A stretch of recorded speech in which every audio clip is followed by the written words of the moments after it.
बेहतरीन प्रोडक्ट में बदल दे, यानी फूड में प्रोडक्ट दे, किसमें बदल दे, फूड में। वो किसके पास है एबिलिटी, प्लांट के पास, ठीक है, या कुछ बैक्टीरिया के पास।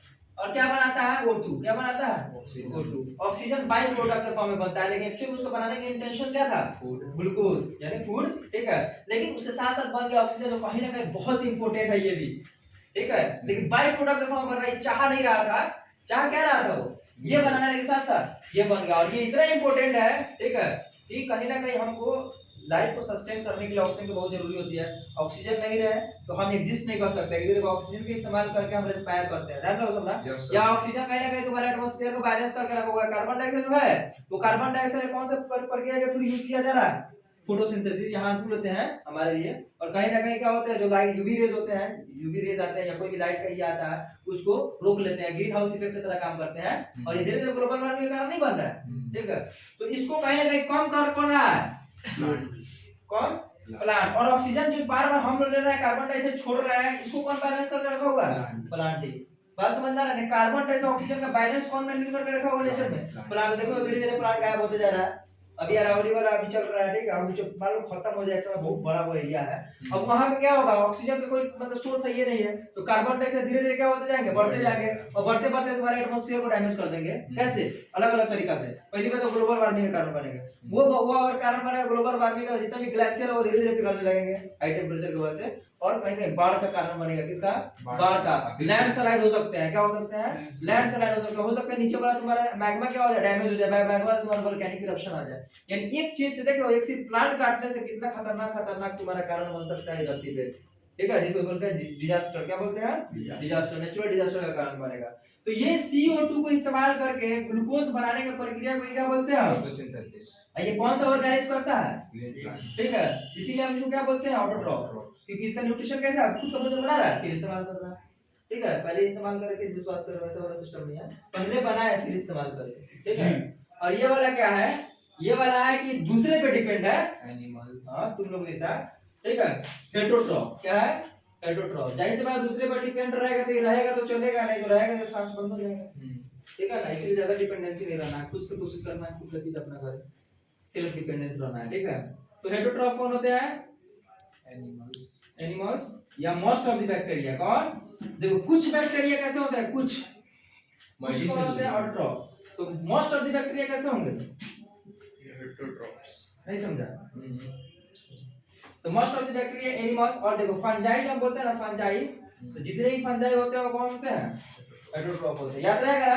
अब देखो एनिमल्स, हम लोग सबसे खतरनाक एनिमल्स होते हैं, इंक्लूड करते हैं, हम लोग अलग मानते हैं खुद को, बात सही अलग है ये, इंक्लूडिंग ह्यूमन बीइंग्स। एनिमल्स के साथ साथ हम क्या जोड़ते हैं, एनिमल्स को थोड़ा अलग करते हैं। हम एनिमल्स बोलते समय ना थोड़ा सा ऑकवर्ड फील होता है, इसलिए एनिमल्स के साथ साथ हम क्या बोलते हैं, इसको अलग जोड़ते हैं। एनिमल्स के साथ साथ क्या जुड़ता है, ह्यूमन बीइंग। ये सब कैसे रिलेशन शो करते हैं, हेटेरोट्रॉफिक, इसीलिए इसको क्या बोलते हैं, हेटेरोट्रॉफ, ठीक है ना। और हेटेरोट्रॉफिक रिलेशन के अलग अलग तरीका से देखो, दूसरे ऑर्गेनिज्म में रह रहा है, उसको बिना मारे उससे भोजन ले रहा है, कौन सा न्यूट्रिशन, पैरासाइट। जो ऑर्गेनिज्म ऐसे शो करेंगे उसको क्या बोलेंगे, और जिससे बोलेंगे उसको क्या बोलेंगे, होस्ट। जैसे ये ऑर्गेनिज्म है, ठीक है, ये मेरे बॉडी पे रह रहा है और मेरे वो वाला भोजन को ले रहा है जो डाइजेस्टेड है। कौन सा भोजन है, डाइजेस्टेड, यानी उसको डाइजेस्ट करने नहीं है, तो डाइजेस्ट नहीं करेगा तो कुछ निकालने की जरूरत है, वेस्ट मटेरियल बाहर निकलेगा, नहीं निकालेगा। तो ये रह के हमको बिना मारे हमसे भोजन अगर ऑब्टेन कर रहा है, तो ये पैरासाइट हुआ। हम इसके लिए क्या होगा, होस्ट। क्या होगा, होस्ट। और ऐसे भोजन लेने का तरीका इसका क्या हो गया, पैरासाइट। बात समझ में आया ना। अब देखो कुछ इसमें कौन कौन होते हैं, एग्जांपल इसका क्या होगा, लीच।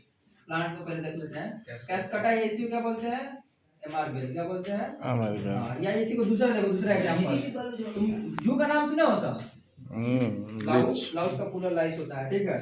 या देखो लीच, जोक का नाम सुने हो सब ना, यस सर। टैपवर्म का नाम सुने हो सब, यस सर। अच्छा एस्करिस तुम्हारे पेट के अंदर बचपन में देखते हो जब बाथरूम जाते थे, ठीक है, तो व्हाइट कलर का निकलता था, व्हाइट कलर का कीड़ा जिसको बोलते थे, वो क्या होता है, राउंड वर्म होता है। क्या होता है, व्हाइट देखे हो तुम ना, इसी को बोलते हैं एस्करिस। क्या बोलते हैं, सुनो, तो पैरासाइट समझ में आया ना, पैरासाइट न्यूट्रिशन।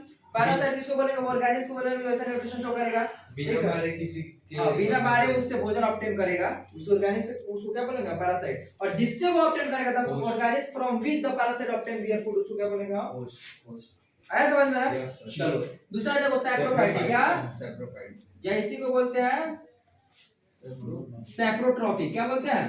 जो डेड एंड डिकेइंग नहीं डिकेइंग एक्चुअली यही खुद डेड डिकेइंग करता है उसको, एंजाइम बाहर निकलेगा, समय लगेगा, अपना एंजाइम बाहर निकालेगा, तो समय गला देगा, और समय गला भोजन को खुद का एंजाइम निकाल ये खुद सना गलाता है। नहीं तो ब्रेड है, ये ब्रेड ऑलरेडी पहले से सना नहीं है, खुद सना गला के इसको उससे भोजन देगा, एंजाइम बाहर निकालेगा, ये एक ऐसा टाइप का एनिमल है और ये बाहर एंजाइम निकालता है और उसको सना गलाएगा, हाँ, और उससे भोजन लेगा।